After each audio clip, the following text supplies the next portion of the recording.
जलियांवाला बाग नरसंहार। इससे पहले आपने कई बार इस घटना को सुना होगा, महसूस किया होगा। ये कहानी है उस बाग की जिसने भगत सिंह, चंद्रशेखर, बिस्मिल और न जाने कितने ही मातृभूमि के दीवानों की रगों में फौलाद भर दिया।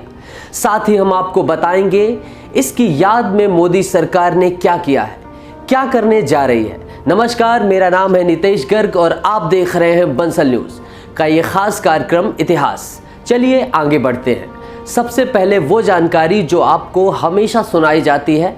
आज से 103 साल पहले ऐसा दर्दनाक हत्याकांड हुआ था जिसने पंजाब सहित पूरे देश पर ऐसा प्रभाव डाला जिसका दंश भारत आज तक भूल नहीं पाया है। इस घटना में एक शांतिपूर्ण विरोध कर रही भीड़ पर लगातार गोलियां बरसाई गईं, जहां से निकलने का एक ही रास्ता था। इसमें 1000 से भी ज्यादा लोग मारे गए, जिसमें औरतें और बच्चे भी शामिल थे।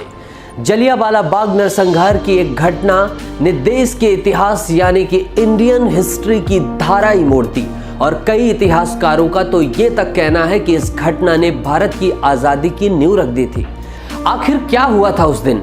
अमृतसर में कर्फ्यू के बावजूद जलियांवाला बाग में कई लोग 13 अप्रैल 1919 को वैशाखी के मौके पर अंग्रेजी दमनकारी कानून ड्रॉलेट एक्ट के विरोध में दो नेताओं की गिरफ्तारी के खिलाफ प्रदर्शन करने के लिए शांतिपूर्ण तरीके से इस बाग में जमा हुए थे। लेकिन यहाँ ब्रिटिश सेना के हत्यारे जनरल डायर की टुकड़ी ने इस बाग में आकर बिना चेतावनी दिए लोगों पर गोलियां बरसा दी और गोलियों की बरसात तब तक चलती रही दोस्तों, जब तक कि वो गोलियां खत्म न हो गई। सबसे बड़ा सवाल, कितने लोग शहीद हुए थे उस दिन?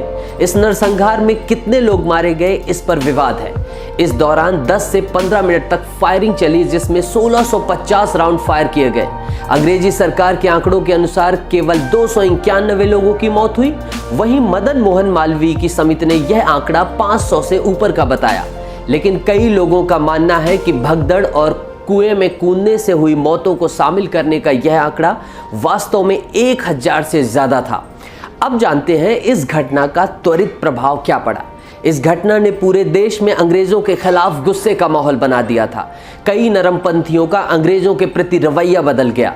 वहीं इस घटना के बाद रविन्द्रनाथ टैगोर ने अंग्रेज सरकार से मिले नाइटहुड के सम्मान को लौटा दिया था।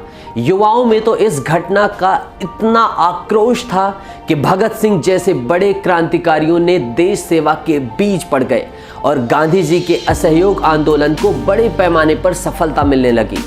कई लोगों का मानना है कि इससे ही आज़ादी की नींव मजबूत हुई थी।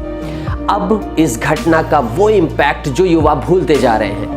उत्तर भारत में जितने क्रांतिकारी आंदोलन और घटनाएं हुई, उन सब के पीछे की वजह जलियांवाला बाग का हत्याकांड बना दोस्तों। इसी की वजह से राम प्रसाद बिस्मिल, चंद्रशेखर आजाद, भगत सिंह अपने क्रांतिकारी पार्टी में बहुत सारे लोगों की भर्ती कर सके। वहीं कांग्रेस में जवाहरलाल नेहरू और सुभाष चंद्र बोस जैसे नेताओं ने पूर्ण स्वराज्य की मांग पर जोर दिया। अब सिख समुदाय पर क्या असर हुआ जानते हैं। श्रोमणी गुरुद्वारा प्रबंधन कमेटी जलियांवाला बाग हत्याकांड का स्वाभाविक रूप से पंजाब और सिख समुदाय पर सबसे ज्यादा असर हुआ।